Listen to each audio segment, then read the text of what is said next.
the idea of Miami being an emerging global city, in many ways, we were actually at a point in time not too far in the distant past going in the other direction, right?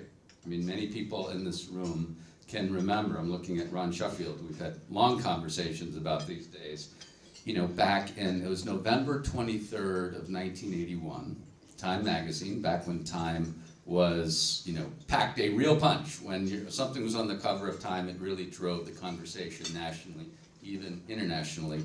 And on the cover was Paradise Lost, question mark, right? And this, of course, we were going through the whole period from the McDuffie riots, Marielle, all the cocaine cowboys, all of that. And all of that was also seared into the imagination. We remember, it was 81 when the Time magazine piece came out in November. By 83, the movie Scarface was in movie theaters, you know, all over the world. From 84 to 89, every Friday night was Miami Vice. I mean, all the people were reminded of this Miami again and again. And yet, here we are, some 40 years later, talking about Miami as among the ascendant cities in the world. As we look back over these last 40 years, what are those things that Miami has done so well? Well, it's true that back in those days, some of you who are older remember that my first book on this was published in 1993. About the city was called City on the Edge. And that book, because the city was on edge at that time. It was on edge because of the issues that you have mentioned. Many people thought that it was going to become a banana republic. Others that it was going to fall into the ocean. It had a very, very bad press. And on top of that, there was a contest in terms of the different leaderships, the emerging Cuban-American leadership and the old style.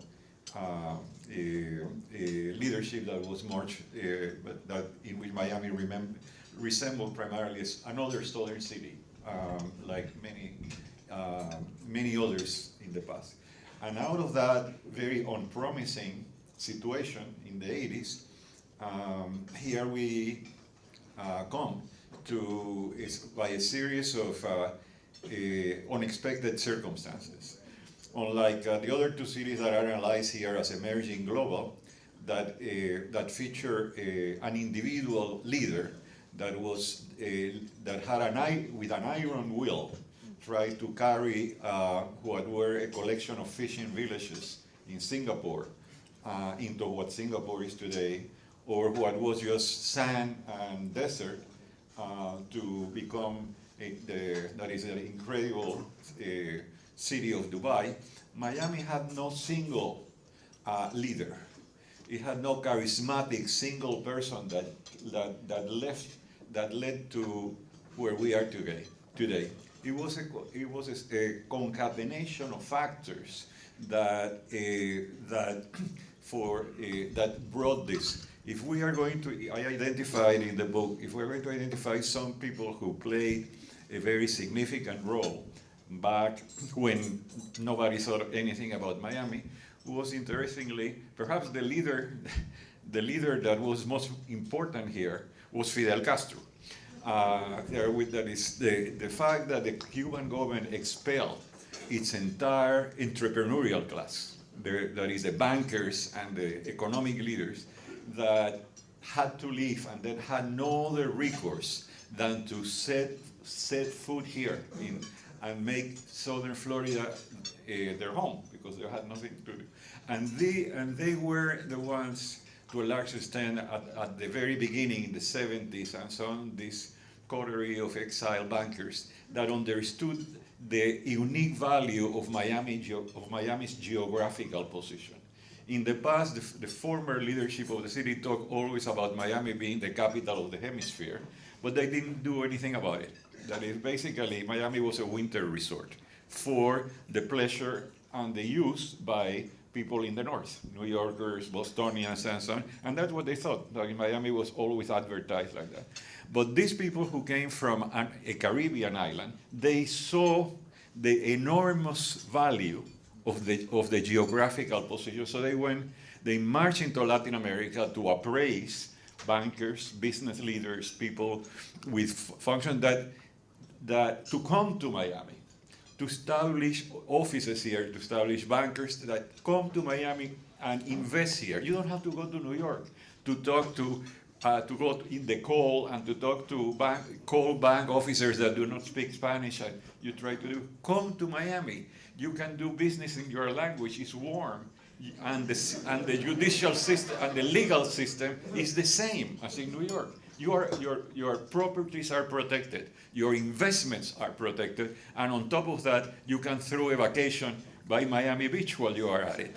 So this message sank slowly but surely. That is, as Latin American banks established correspondent banks here, and then many of these exile bankers were instrumental in the state of Florida passing a law that allowed foreign banks to establish offices here. That was crucial to have not only Latin American but European banks. The result of that, and I'm not going to bore you anymore, the result of that you can see very close to us. That's Brickell Avenue. The Brickell Financial District is absolutely impressive. It's one of the largest in the East Coast. Second probably to Wall Street. It's one of the anchors. And what is Brickell important? Because it is hemispheric. There is investments from all banks in the region, and investors come here and sort of put their money there, and all kinds of operations take place. So that became one of the anchors, of the pillars of Miami as an emerging global city. So geography, talent, an infusion of talent, international commerce, all conspiring in this case, and drive being some of the foundations for the last 40 years. As we look across the three cities you identify, what are the qualities that all three share? Because obviously there are political differences in a dramatic way between Dubai, Singapore to a certain extent, and Miami. Talk about the qualities that all three of them share that have put them into this category of emerging global city. And while you're at it, to follow up on President Frank's question, define how we should be thinking about emerging and global. Well, an emerging global city is a city that is beginning to compete in its region of the world with the established global cities, New York, London, and Tokyo, by transcending the national state and the region and the physical place where it is located to become, as it were, floating in a regional area as a center for do business, for investing, for being there, for having encounters and investment, or for buying property. The idea that is the insight that led to this book began with my spending time teaching on several months of the year at New York University campus in Abu Dhabi. Abu Dhabi is about 1 hour away from Dubai, so it was very easy to come back and forth. And the idea came to me that the skyline of Dubai had great similarities to the skyline of Miami. These high rises of luxury condominium businesses and so on. That's really, and the question, I had visited Singapore, which also in Singapore people would say, just like Miami. And how were they so similar? Originally it appeared that the similarities were superficial. They just came to be like that. They have big skylines. A lot of people come and invest there and so on. So what we started digging together with my co-author, Professor Ariel Harmony, who was here at the University of Miami before, with my colleagues, collaborators at New York University in Abu Dhabi and others, and in Singapore, and we started discovering that the similarities that you saw in the skylines were not casual. They did not happen by chance. There was something underneath them that make them similar. So what is an emerging global city? It's a city that has a regional profile in which people throughout an entire region of the world identify it as a place, as a central place, economically, financially, and often culturally. The region for which Miami has become important is the Caribbean and Latin America. That's what people started speaking of Miami as the capital of the hemisphere. Well, it is, in a certain sense. Out of those concatenations of events in the 80s and so on, it happens that way that even when business people in Argentina and Peru and Colombia want to get together to create something and to discuss things, do they go to each other's place? No, they come here. They come here. When people in these countries feel threatened by the political convulsions and the dramas that have happened throughout the region and need a place of safety for themselves or for their capital and so on, where do they go? Do they go to Stockholm? Do they go to Dallas? No, they come here. Miami is fixed in the imagery of the entire continent as the place to be for those things. The luxury condominia that are generally not purchased by Miamians. Miamians can buy, but they don't have the wherewithal. They are purchased to a large extent by foreigners, by people who come from primarily these areas of the world, in the region, but now even into Europe and Eastern Europe. Well, to make a story short, so I don't have, the similarities are this: Dubai plays a very similar role in the Middle East. That is the place to invest and be for investors and for capital in India, in Afghanistan, in China, often in Russia. So it is the place to be in the Middle East. It is also the center for long-term commerce. The Jebel Ali port plays a very similar role in the Middle East to Port Miami, which does it for this region. So now we are going to see Port Miami, the Jebel Ali port, the Singapore port, it's very similar.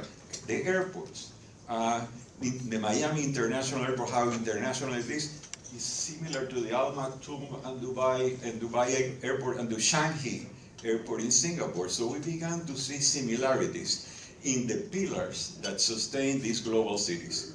And I'll summarize it: finance and banking, construction and real estate for a market beyond themselves, for an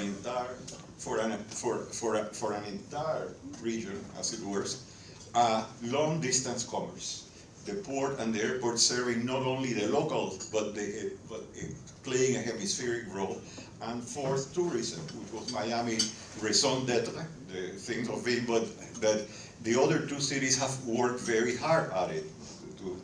Dubai had become a tourist destination out of what it was just desert, and now we see the cover. So these are the four pillars on which cities have developed, and out of that, of the tourism, then came the fact that these cities have increasingly become regional cultural centers in the graphic arts, in culture for the region. So that's the role that Art Basel plays here in December, but it's not only Art Basel, a number of other activities, and now we're going to see whether we will have a fifth or sixth with the tech sector. But the similarities were there, and to complete the picture, Singapore plays a very similar role in Southeast Asia. That's the place to be, and that old collection of fishing villages is now the banking center, the financial center, the huge trade center of the area, and it's actually benefiting from the demise of Hong Kong, which was the global city in that region of the world and was already established and so on, but for reasons that we all know, that is a takeover and the threat of communist rule, bankers, law firms, and people are decamping Hong Kong rapidly and basically to the benefit of Singapore. So that's the general picture. Would you include psychology too? And by that I mean, you know, that as we think about, and we were talking about this last night, you know, as we think about some cities that were previously at enormous heights and are now struggling, in so many ways they have struggled because they have failed to adapt. They've been caught up in internal conflict, turf wars of different kinds. Whereas Miami, you know, young institutions, short history, and really anything goes. Is that something that sort of open mind that is shared in all three of these cities? Well, they are very different in a sense. Singapore had been ruled by one party, the PAP under its leader Lee Kuan Yew, that it has now passed from the scene, but it's a semi-authoritarian state. There is no question about it, and so is Dubai. Dubai is not a democracy. It had been constructed by two emirs, two sheikhs, one after another, Sheikh Rashid and now Sheikh Mohammed, a father and son that had a single-minded will and effort to do it. But certainly Dubai is not a democracy. Here, there is a difference between the three, is that Miami is part of the American system and is a democracy. And with a democracy, it has a lot of problems, because there are confrontations, struggles, and so on. But out of all of this, I think that the city has come increasingly to understand its destiny, given by geography, as President Frank often mentioned, the geographical one, implemented by a series of other actors, these exile bankers and the people who came and so on. And I think that basically the flow of populations from other countries in the hemisphere that many dreaded at the time that Time magazine number appeared, Paradise Lost. It's going to be a Central American banana republic, all of this. The continuing flows of people to this area that began with the Cuban exodus, but that then expanded to the Nicaraguan population, to then, and more recent, to people from South America and increasing Venezuelans, has not sunk the city. On the contrary, it had added diversity, it has added new energies, and it made Miami much more cosmopolitan. You cannot, that is, contrary to other cities in the South that are still in the hold of the old black-white struggle and the problems of racial inequality and so on. There are serious problems in Miami, but it has become much more heterogeneous, much more cosmopolitan, and that has attracted to this city other actors that were not expected before. Europeans, for example, the population of investors from Spain, from France, and so on, that now see Miami as a place to be. Not that used to be just a vacation, a winter resort. Now it is. So we live in a somewhat less polarized and increasingly cosmopolitan area.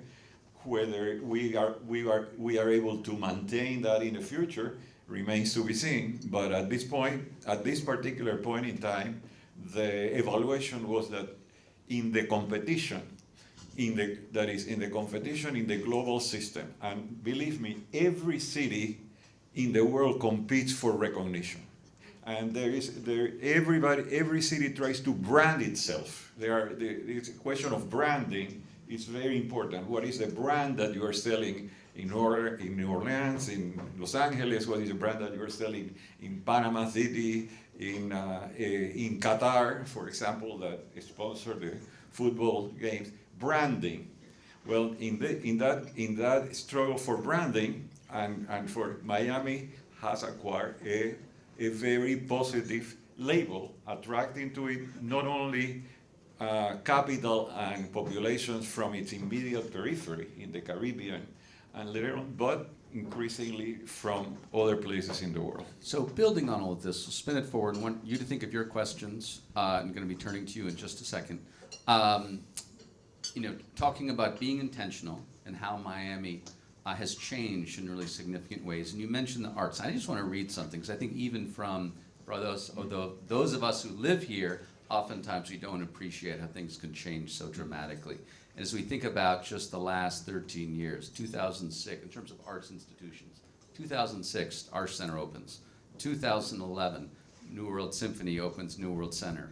2011, Dennis Moss Cultural Center opened. 2013, the Perez Art Museum Miami is open. 2017, Frost Science. 2017, ICA Miami in the Design District.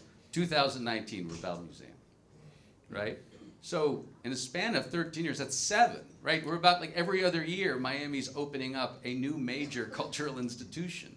Does this amazing run and being so intentional, and we can come up with similar examples, about revitalizing our urban core. Obviously, President Pumariega was talking about all of our collective work around tech. But let's spin it forward as all of us together think about Miami's future, as we think about the next 10, 20, 30 years. As we think about where to be intentional, where do you think Miami should be intentional in building on all of the different strengths that you identified? I think that President Pumariega, in her remarks, hit the most significant point. Talent, talent, talent. Human capital, human capital, human capital. You have the location, but if you don't have the people, the talent that is at the beginning came from another country, that in the form of exile, an exile middle and upper class, but then came from other places. And that is the trend in the present world, in this competition for recognition and for prominence, to attract this. That is aside from, in addition to geographical location, a key factor is the educational level and the skills of the population in order to take advantage of what existed today. If it doesn't happen, somebody was mentioned to me recent before we had this conversation of countries in the Arab world. That is, these countries that are blessed or perhaps cursed with the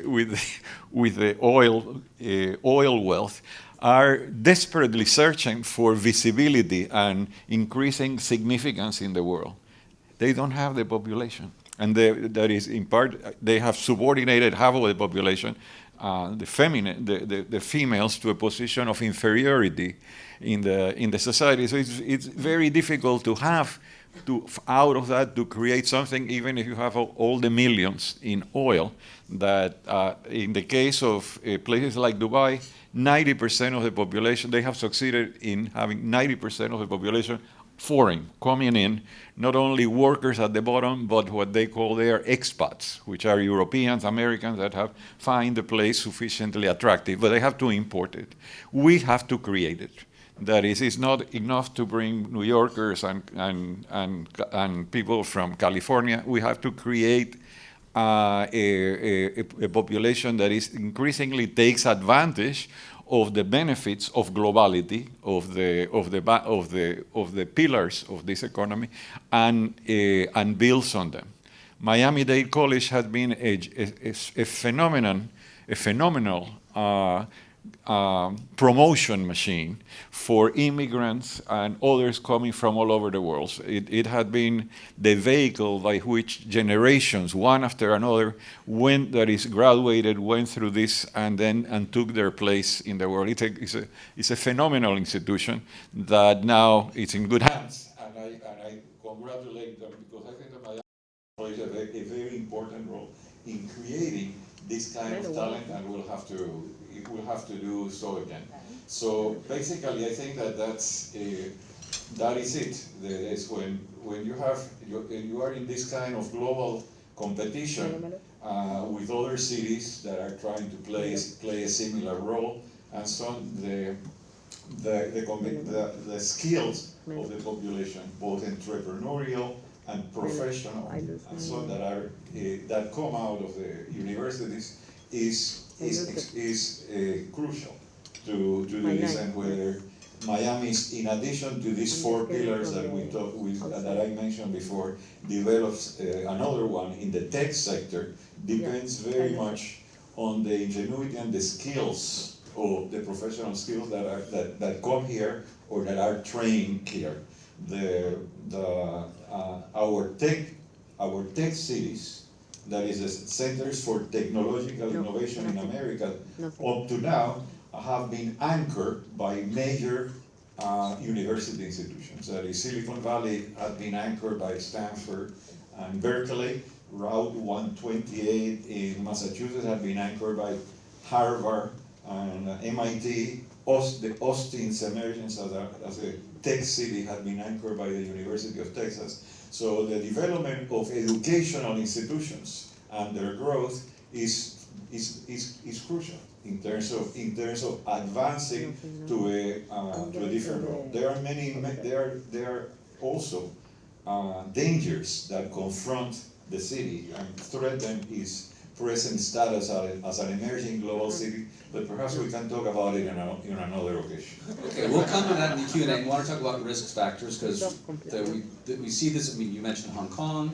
about the issues they're going through, and we can think of stories here in the US. I mean, New Orleans used to be one of the biggest regional economies in the United States, and now it's, an amazing place. Or think about Detroit and about the issues there. So this isn't, we don't stay on this trajectory on its own. Let's turn to questions.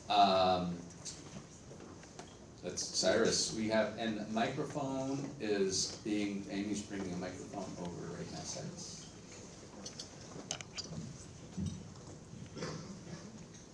Here it comes. Oh, right, Cyrus, raise your hand so Amy can get you. Oh, sorry. Thank you. Thank you very much. Thank you. Oh, is it working? No.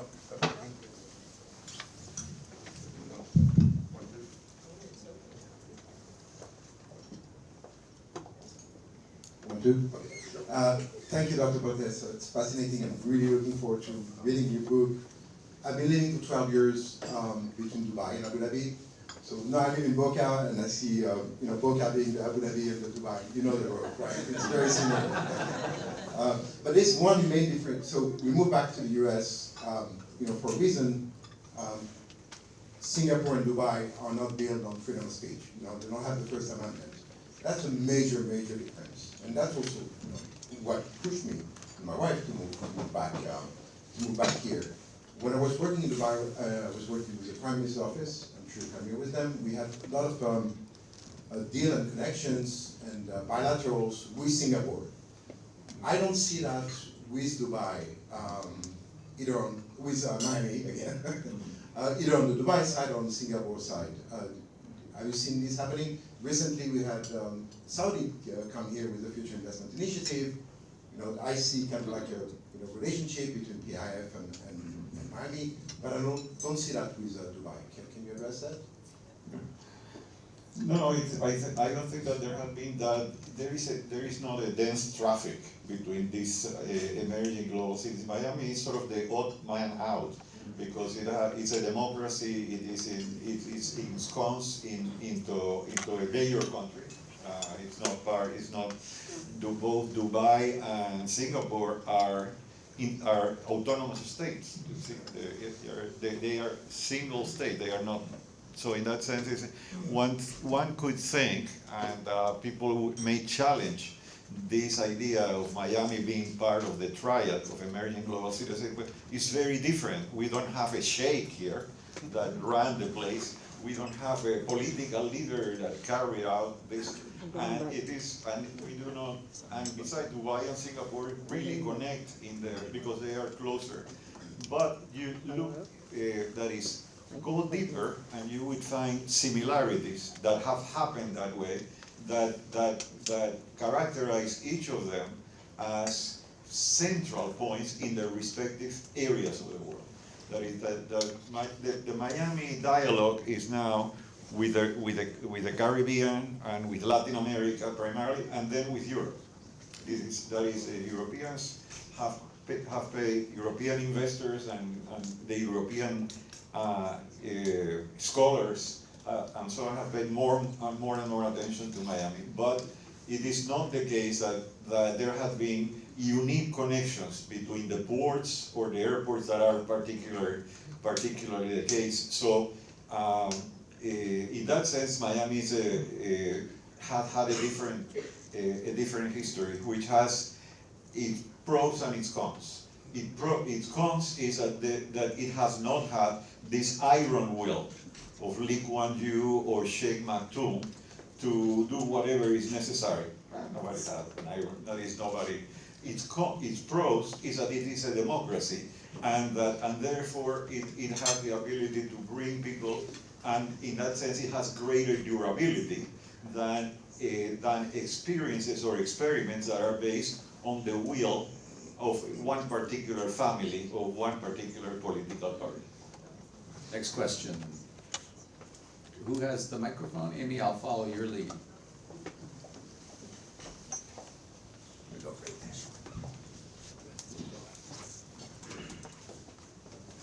Thank you.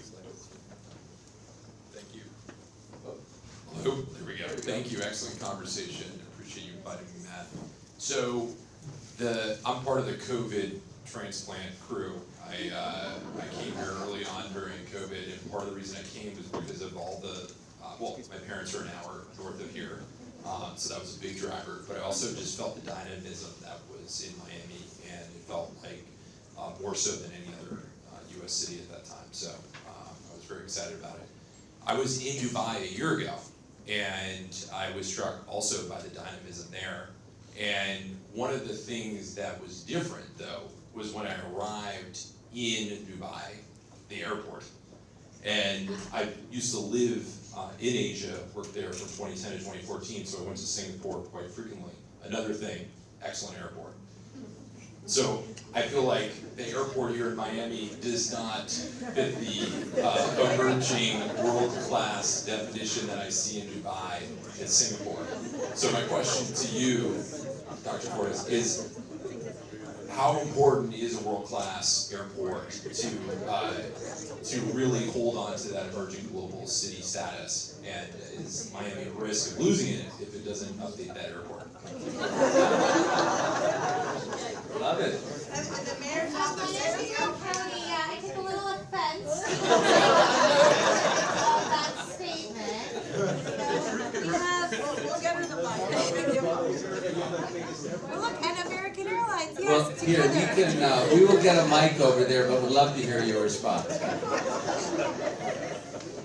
Well, Mia is not that bad. And it's actually improving on this. Of course, that is Singapore, the Changi Airport in Singapore is pretty magnificent. It's probably the best airport in the world because of the commitment of the same leader, Lee Kuan Yew. The airport in Singapore was going to be built originally by downtown Singapore.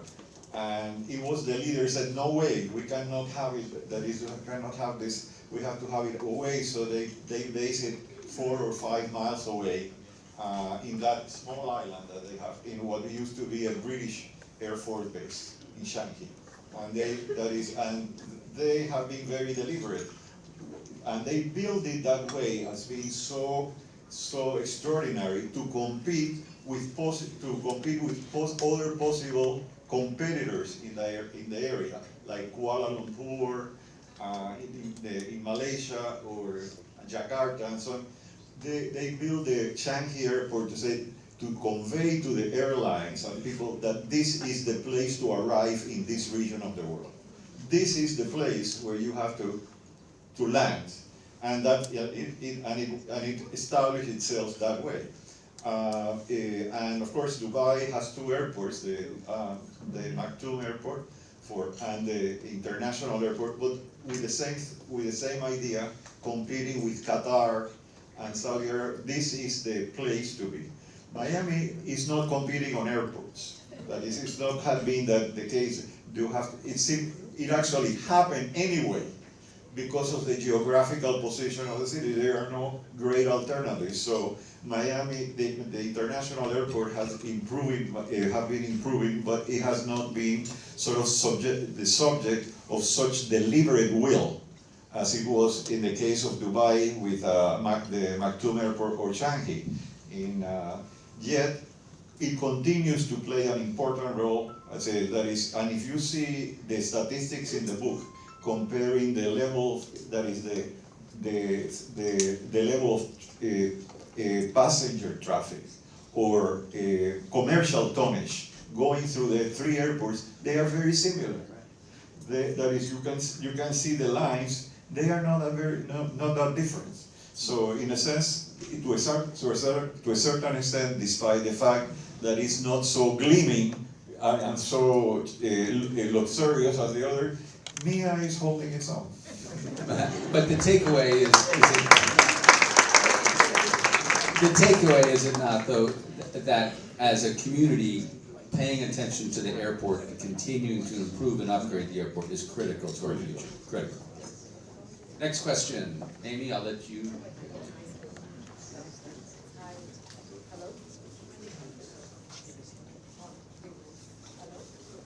No? Oh, there you go. Hi. Wonderful presentation. Looking forward to reading your book, and thank you to JC and to Rock for having us today. We're also one of those New Yorker transplants. Was born in Colombia 30 years ago, but we came with COVID, and we came because we had investments here, and we run a private equity and private credit fund. We hired 15 people, and we had to bring them all from New York, from Philadelphia, from Boston, from San Francisco. My dream is the next generation, I want to hire local. And in order to do that, I do think that it's something we can do. We can just get to work. We actually have an Altura Training Institute that we want to put to the service of the community. And I just wanted to just hear thoughts about this. I do think that talent is here. It's not rocket science, it's just getting the kids to learn and teach, and we're here to be teachers and drivers of that. Would love to hear your thoughts about, because private equity and private credit have been the largest wealth generation creators in the world, in our country. So Miami needs that, and would love to hear your thoughts about that. Well, it was not long ago that one of the complaints of leaders of the city was the loss of talent. Miami used to suffer from a brain drain.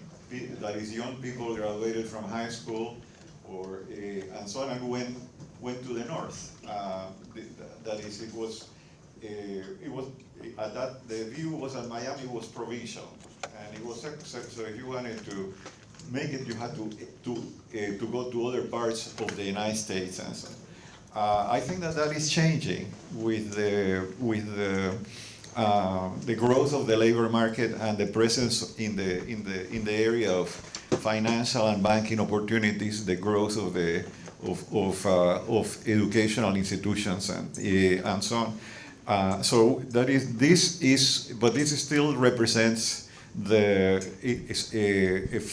task for the future, how to create sufficient talent that you don't have to import it from other. But on the other hand, the fact is that many people from other parts of the country want to come here.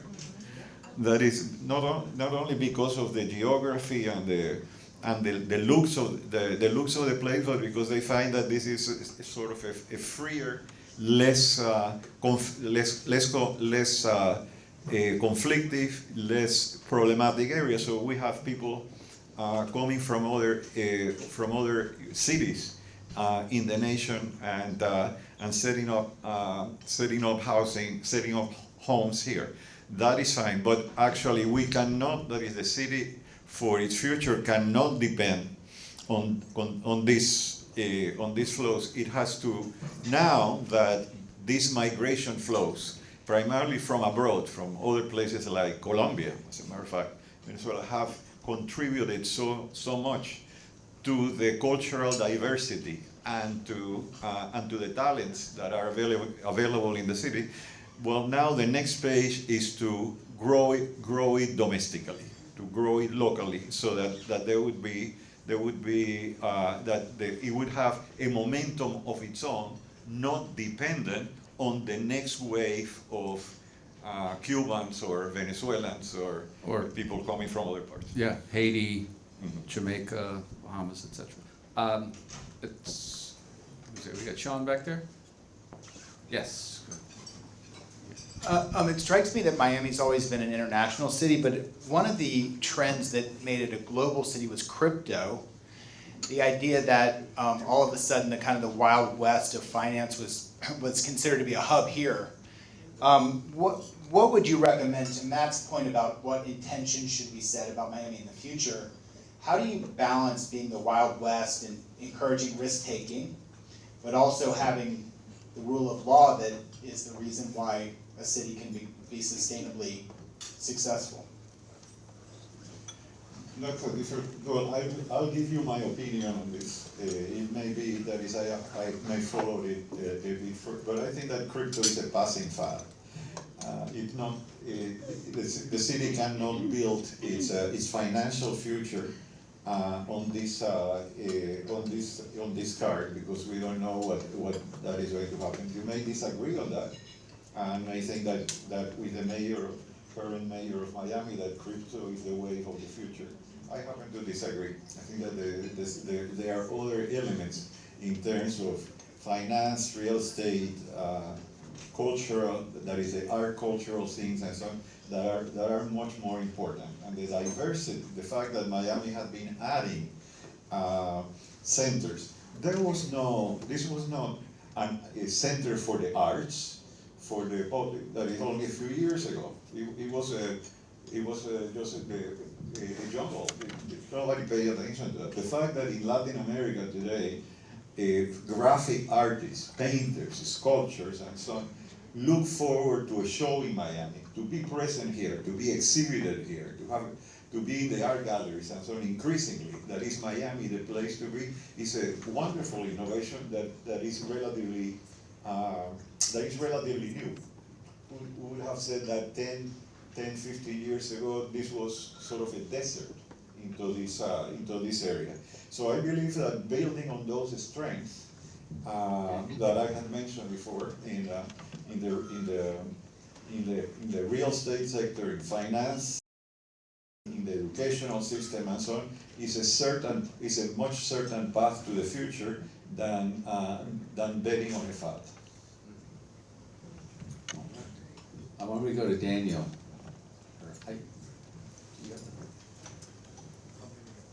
And what we'll do, and I want to be respectful of everyone's time, we'll do 2 more questions, and then we can wrap up. Promise to get you out. Daniel. Fantastic lecture. My neurons are on fire. Fantastic.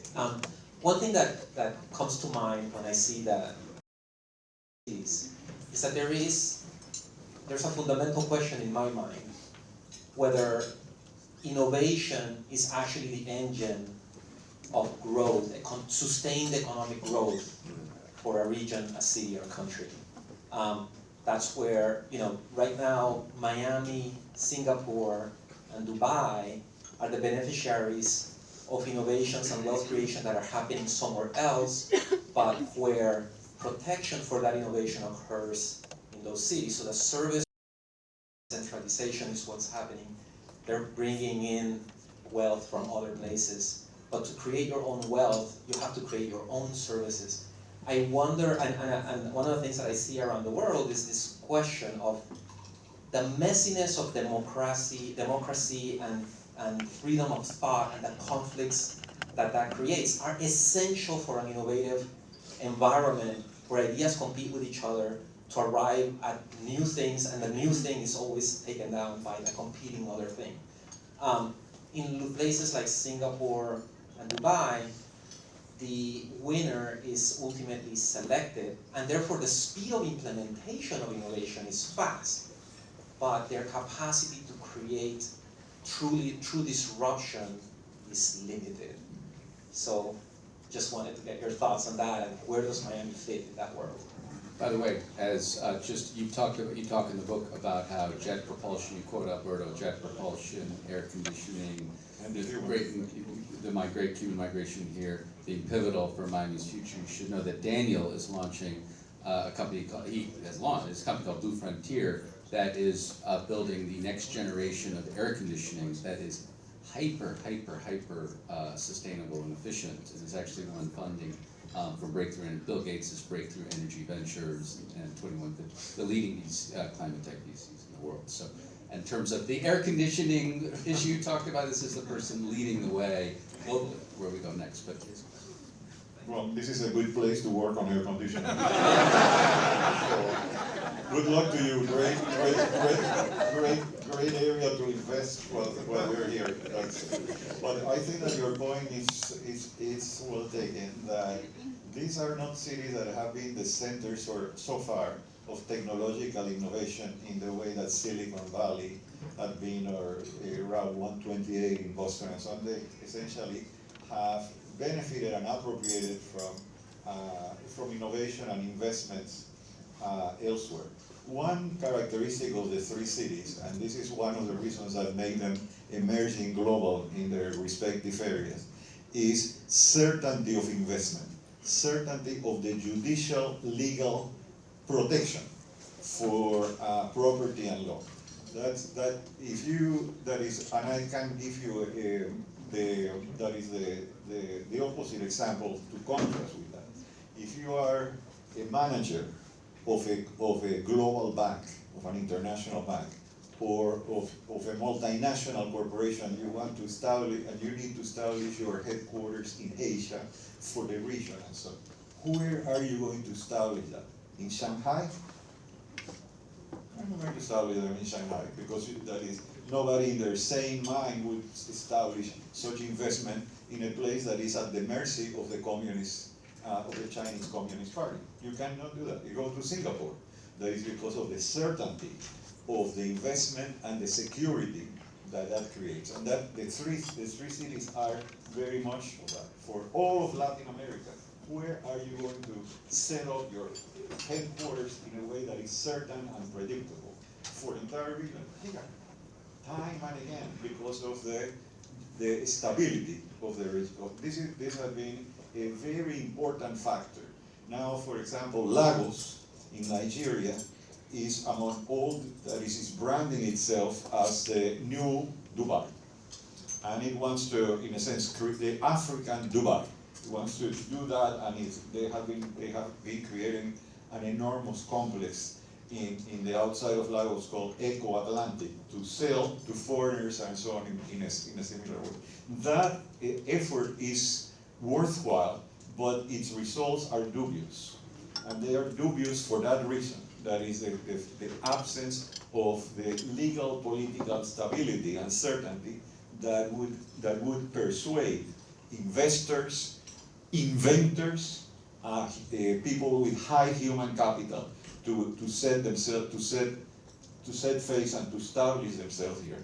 My colleague and friend Richard Florida speaks a lot about the importance of the creative classes. He goes all over the country and the world talking about the creative classes. It's very important that creative classes are human talent. The creation are the same. The creation of skills.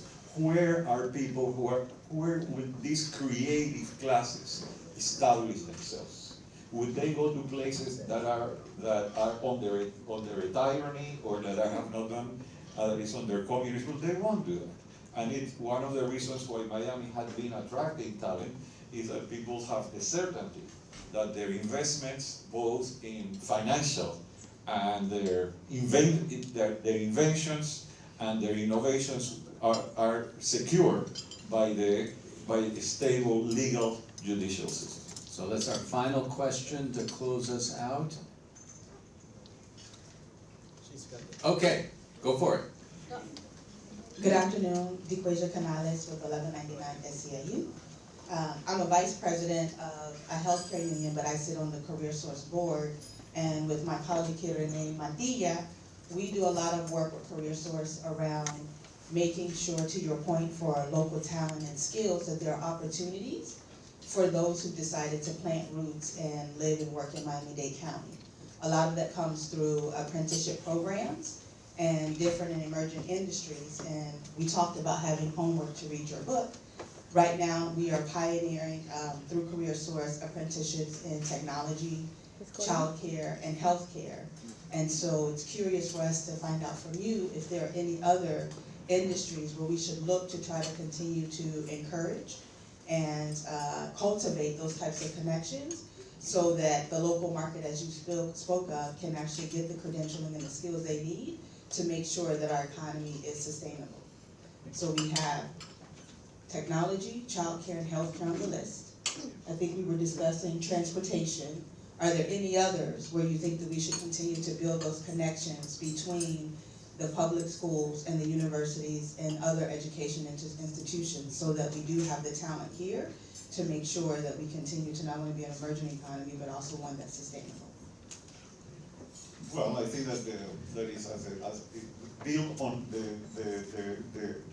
I think that the answer to your general question is relatively simple. Build on strength. Build on what you already have, and do not go out inventing things that you can in which the differential advantage of the area is very limited.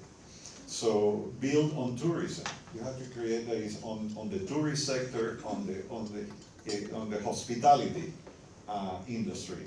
That's Miami. That was Miami raison d'être and continues to be very important. Build on culture and on the arts. This is an emerging frontier here, and try and create that. And I think that this is not for your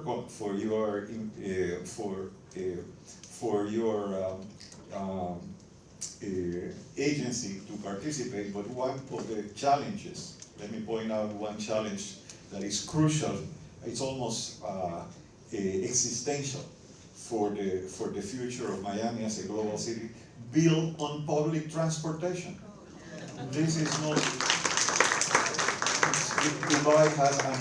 Dubai has an incredible public rail system, metro system to transport the workforce into the center of the city and back. It's impressive that metro system that Dubai. So does Singapore.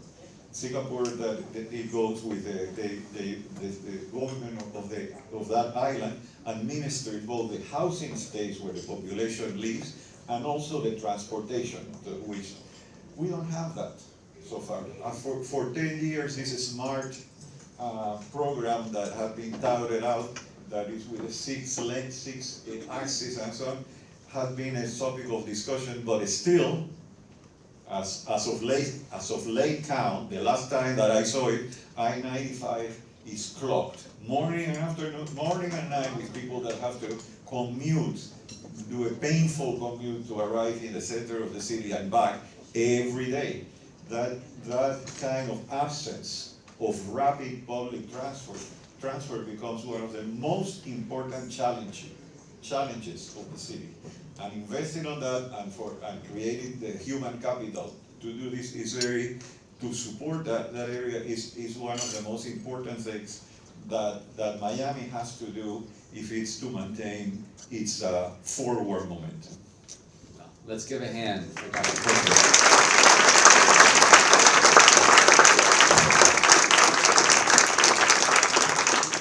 And a big thank you once again to Miami-Dade College, President Pumariega, President Frank. Thank you for copies of the book, University of Miami, which Dr. Portes is delighted to sign. Thank you very much.